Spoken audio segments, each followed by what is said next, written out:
peu changé, à 35 ans évidemment. Ouais, mon fils qui a maintenant 45 ans, et mon épouse qui est là, et puis la Louve. Et donc, le hasard a fait que le zoo de Montpellier, moi j'étais chercheur, directeur de recherche au CNRS, spécialiste de l'écologie et de l'éthologie des animaux sauvages, et donc j'avais souvent des liens avec le directeur du zoo de Montpellier qui me demandait conseil pour ces animaux. Et donc, il m'a téléphoné une fois en me disant, voilà, les amis des bêtes me font des misères, c'est-à-dire qu'ils sont contre les loups en captivité, j'arrive plus à vendre les loups, là, ils viennent d'en naître, une portée, et donc je vais être obligé de les piquer. Donc j'ai pensé à toi, parce qu'une fois en discutant, je lui ai dit que ma femme était une amoureuse des loups, une fanatique des loups, et qu'elle rêvait d'avoir un loup. Or, je savais par mon métier que c'est possible, et donc il m'a dit, si ça t'intéresse, voilà, moi je vais la piquer, mais si ça t'intéresse, je suis prêt à t'en donner. Et donc, j'étais un peu surpris, j'avais un peu de problèmes psychologiques, moraux, et puis j'ai posé la question à ma femme, on a discuté, et mon fils, etc.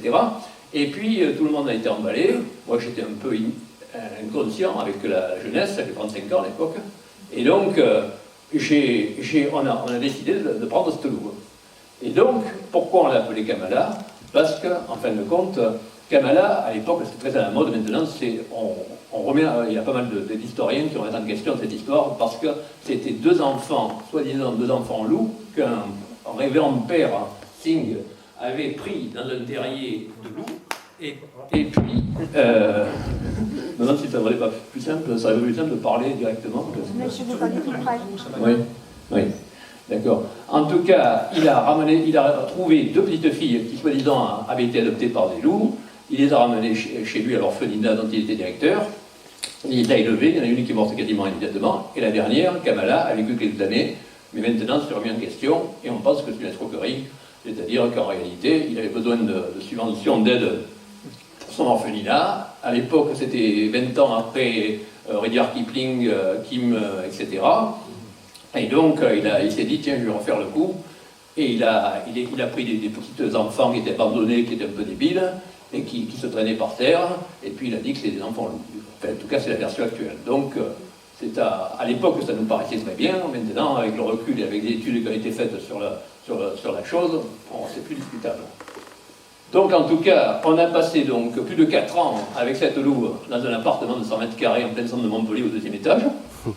Donc, c'est une histoire de fou. Mais, comme je vous l'ai dit, c'était d'une part, je n'avais pas prévu d'adopter quoi que ce soit, enfin, et puis bon, j'avais même pas eu de chien à l'époque. Et puis, d'autre part, je pensais que j'allais avoir un grand enclos, c'était Cholet maintenant d'ailleurs, mais ça fait un peu tard.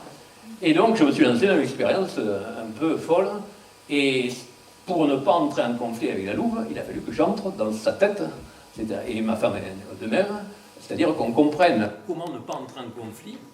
Et donc, ça nous a obligés à comprendre la louve avec des méthodes qui étaient tout à fait bizarres. C'est-à-dire, par exemple, pour arriver à la dominer quand on était en conflit, on montait sur une chaise, et là, on faisait le double, et d'un seul coup, elle se disait, est vraiment grand, et il se trouve que les animaux, pour ceux qui ont l'expérience des animaux sauvages, et en tout cas, on a découvert que ça marchait pour le loup, quand ils ont un gros bonhomme en face d'eux et qui se détourne pas, par exemple faire le contraire et partir en courant, c'est pas l'idéal pour avec le prédateur.